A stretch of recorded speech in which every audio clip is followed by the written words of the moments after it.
First item of business, the minutes were sent via email. Any alterations, correction? If not, I'll entertain a motion. Motion to approve the minutes. Motion and second. All in favor, aye? Aye. 2-0. Right to you, Jared.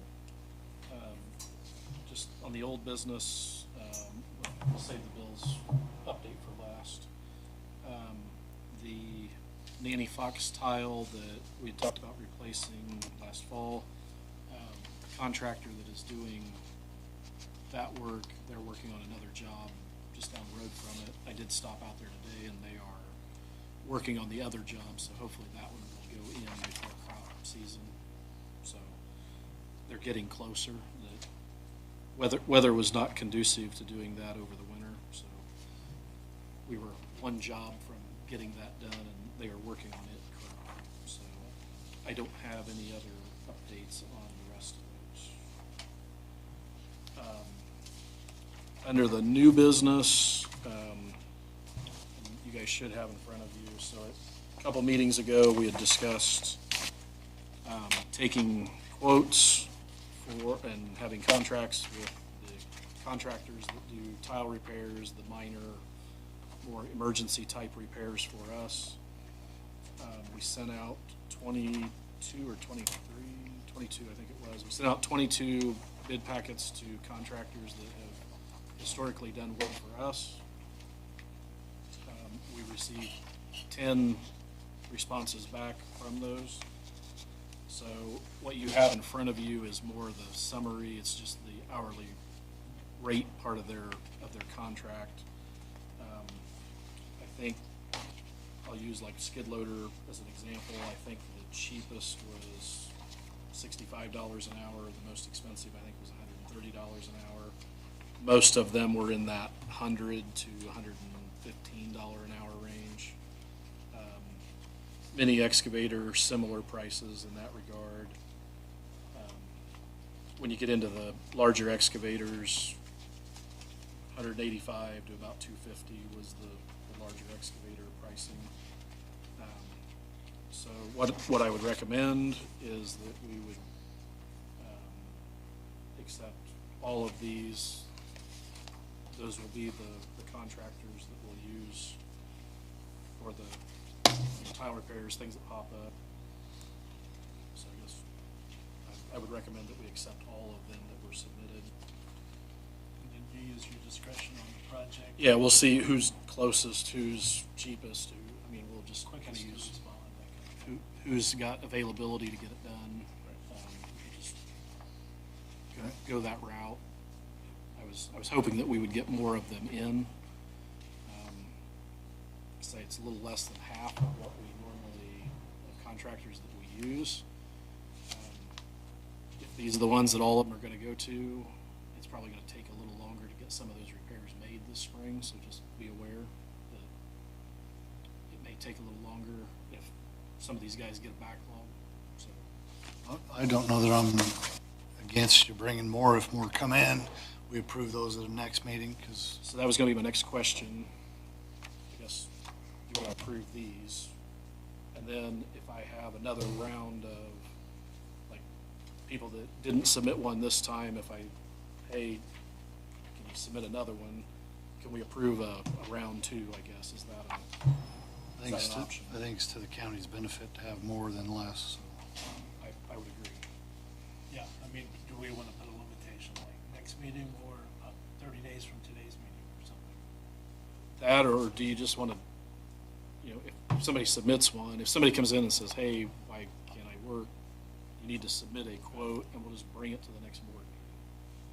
I don't have a Now, problem with that.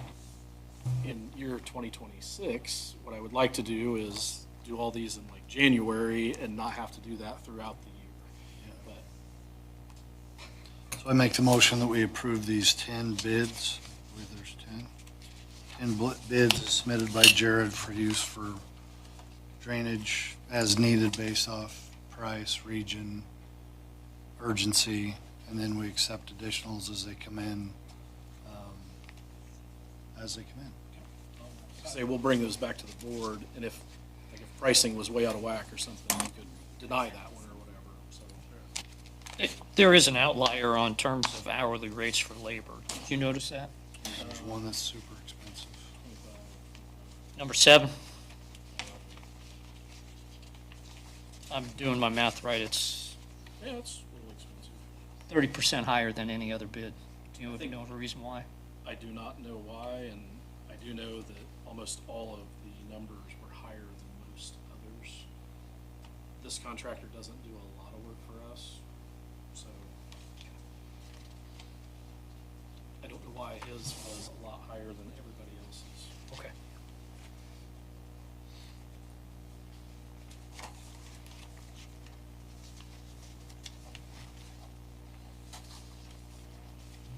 I second that. All in favor, aye? Aye. 2-0. Sorry. No problem. So, and then, in regards to the quotes that you just accepted, I'll go back to a question I think I asked a couple meetings ago. We do have some farmers that will fix their own tile on farms they own or land that they rent. I kind of need some guidance on those. Do I just have them come to a drainage board meeting and they can submit, you know, here's what we did, we do those case by case? Or how are we gonna handle those?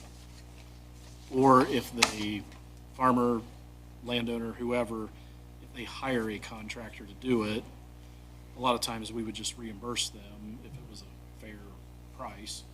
We would just reimburse them. What do we do on those? Do we bring them individually to the board and let the board decide whether to approve or deny? I mean, how do we do those? I would take the excluding number 7 because it's such an outlier. I'd take the average. And if it's within that average, it's okay? I'd ask that or tell them, here's the group you can hire from.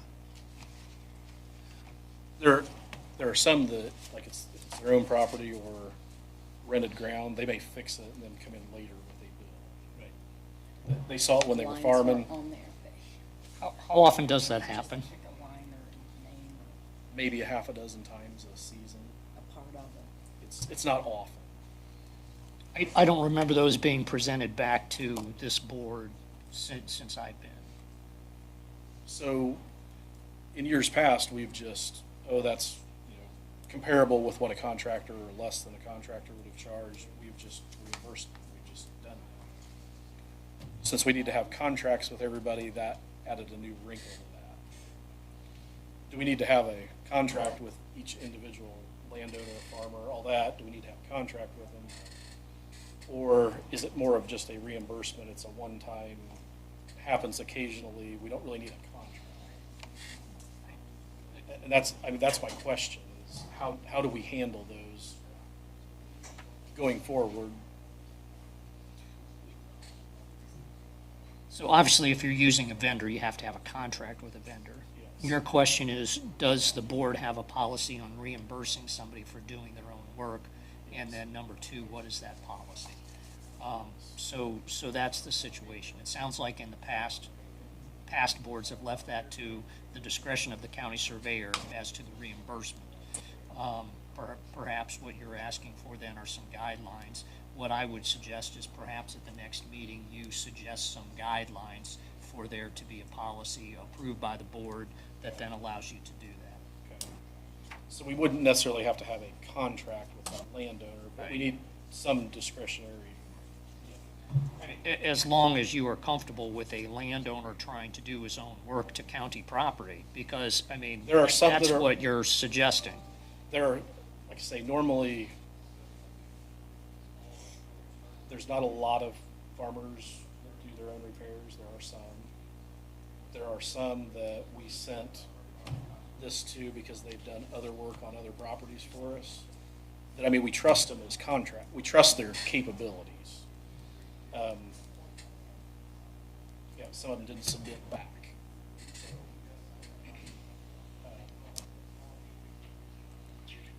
Okay, we'll try to put together something for the next meeting, some guideline. Would it be okay to send that out ahead of time so that you could actually approve it at the next meeting? Always, that is always appropriate and preferred. We're getting into the season where a lot of things start happening. Yeah, I get it, I get it. Yeah, we'll try to do that first. As good as I like to think I am, it's always nice to have the opportunity to look at things first. I agree. Yeah. Okay. I guess I'm going to ask another attorney question then. So would the board have the ability to basically say you have discretion up to a dollar figure? At I have no idea. I'd have to Okay, look at okay. Good answer. So go back to the bills that are in the legislature that are, can't hear anything, guys. All three of these bills, I just got a text 20 minutes ago. All three of the bills have either been to a conference committee, through a conference committee, and with the exception of 1460 are on the governor's desk. 1126 has been signed by the governor. 1037 is on his desk waiting signature. And 1460, the conference committee concurred. I think it still has one more step in the legislature that both houses have to approve that, and then it would go on to the governor for signature as well. So evidently, the conference committee met this afternoon and was settled. I don't know what the end result is yet. So if they changed anything or if they just agreed to what was changed. The one that gives me the most concern locally, 1460, and it's not so much for me, it's more for area plan and floodplain. I think there's a section of it that might be contrary to what the FEMA requirements are that we have to do versus what the state is going to tell us we have to do. There might be a conflict there. So, do you break federal law or do you break state law?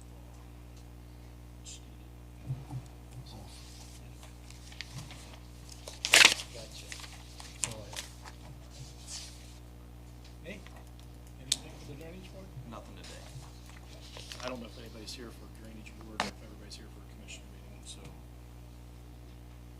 Anybody in the audience would like to address drainage?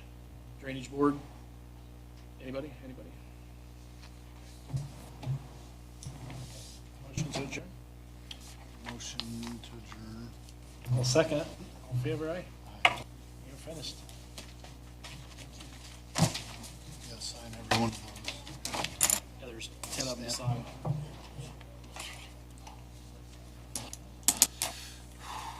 You did it, Jared. Yeah, you back on schedule? Yes, you did. Just for a minute.